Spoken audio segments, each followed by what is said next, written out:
Hello everyone. Welcome to my YouTube channel. In this channel, you can learn all of the social media tools. In this video tutorial I will share all about the Facebook.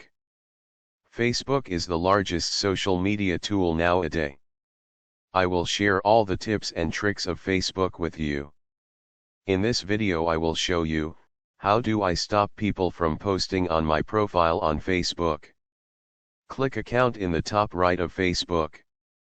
Select Settings and Privacy, then click Settings.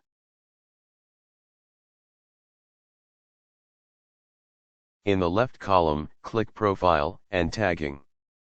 Look for the setting who can post on your profile, and click Edit to the far right.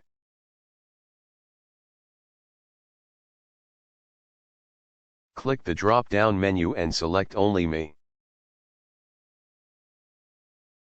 Now only you can post on your profile.